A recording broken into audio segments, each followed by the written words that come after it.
நாளை நடைபெறவுள்ள அலங்காநல்லூர் ஜல்லிக்கட்டில் உள்ளூர் காளைகளுக்கு அனுமதி தரவில்லை என்று காளைகளின் உரிமையாளர்கள் தொடர்ந்து போராட்டத்தில் ஈடுபட்டுள்ளனர்.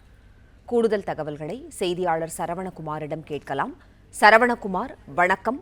உள்ளூர் காளைகளுக்கு அனுமதி இல்லை என்ற குற்றச்சாட்டு எழுந்துள்ளது. இதுகுறித்து சொல்லுங்க சரவணகுமார்.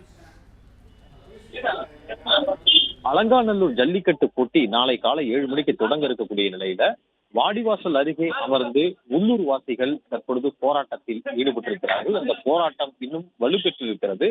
2 மணி நேரத்திற்கு மேலாக இந்த போராட்டம் நடந்து வருகிறது. வாடிவாசல் முன்பு அமர்ந்து அலங்காநல்லூர் பகுதி கிராம பகுதியினர், அதே போன்று அலங்காநல்லூரை சுற்றி இருக்கக்கூடிய இந்த தாய் கிராமம் என்று சொல்லக்கூடிய இந்த வலசை பகுதி, கொத்த வீடு உள்ளிட்ட போன்ற இந்த பகுதியில் இந்த கிராமங்களில் இருக்கக்கூடிய மக்கள் எல்லாம் திரண்டு இந்த போராட்டத்தில் பங்கேற்றிருக்கிறார்கள். இவர்கள் அந்த கிராமத்தை சேர்ந்த மாடுகளினுடைய உரிமையாளர்களும் கூட இவர்கள் வளர்க்கக்கூடிய மாடுகளுக்கு முன்னுரிமை வழங்கவில்லை, நாளை நடைபெற இருக்கக்கூடிய ஜல்லிக்கட்டு போட்டியில முன்னுரிமை அளித்து அதற்கான டோக்கன்கள் வழங்கப்படவில்லை என்று குற்றம் சாட்டியிருக்கிறார்கள். 4 நாட்களுக்கு முன்பாகவே ஆன்லைன் மூலமாக பதிவு செய்யப்பட்டதாகவும் இதுவரை டோக்கன் கிடைக்கவில்லை என்று கூறி அந்த போராட்டத்தை முன்னெடுத்திருக்கிறார்கள்.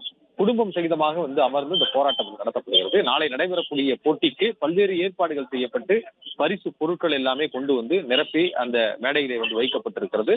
சிறந்த காளைக்கு டிராக்டரும், மாடுபிடி வீரருக்கு காரும், அடுத்தடுத்து ஷேர் ஆட்டோ, இருசக்கர வாகனங்கள் என பல்வேறு பரிசு பொருட்கள் கொண்டு வைக்கப்பட்டிருக்கிறது. இறுதிக்கட்ட பணிகள் நடந்து வந்தது.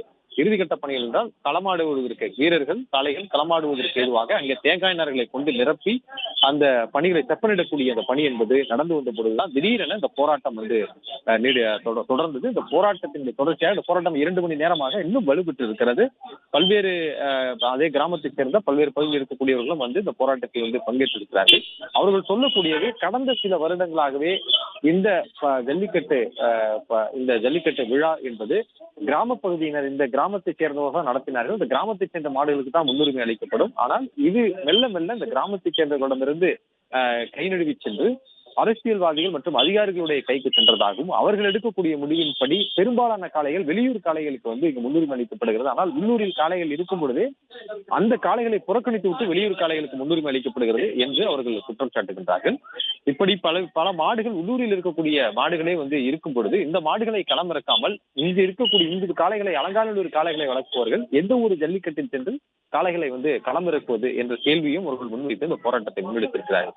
எனவே உள்ளூர் மாடுகளுக்கு முன்னுரிமை அளித்து இந்த ஜல்லிக்கட்டு போட்டியிலே முன்னுரிமை அளிப்பதற்கான உத்தரவாதம் வழங்க வேண்டும். அதுவரை போராட்டத்தை கைவிட மாட்டோம் என்று அவர்கள் தெரிவித்திருக்கிறார்கள். காவல்துறையினர், வருவாய்த்துறையினர், அதே போன்று இந்த கமிட்டியினர், ஜல்லிக்கட்டு விழா நடத்தக்கூடிய இந்த கமிட்டியினரும் பேச்சுவார்த்தை நடத்தியில் இந்த பேச்சுவார்த்தைகள் தோல்வியடைந்திருக்கிறது.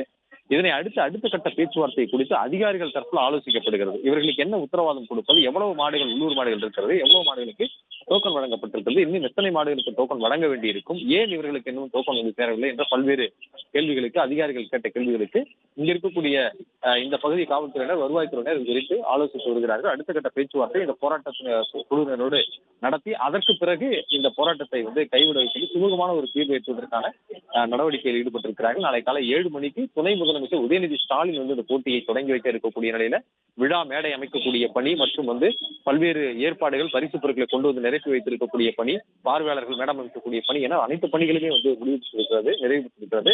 இன்னும் சிறிது நேரத்தில் துணை முதலமைச்சர் உதயநிதி ஸ்டாலின் மதுரை விமான நிலையம் வரவிருக்கிறார். அவரை வரவேற்பதற்காக அமைச்சர்கள் ஊர்த்தி உட்பட அமைச்சர்களும் சென்றிருப்பதாக சொல்லப்படுகிறது. நாளை காலை அவர் போட்டியை தொடங்கி வைக்கக்கூடிய நிலையில இந்த போராட்டம் தொடர்ந்து நீடித்து வருவதனால இந்த பேச்சுவார்த்தை, அடுத்த கட்ட பேச்சுவார்த்தைக்கு அதிகாரிகள், வருவாய்த்துறையினர் எல்லாம் தயாராகி வருகின்றனர்.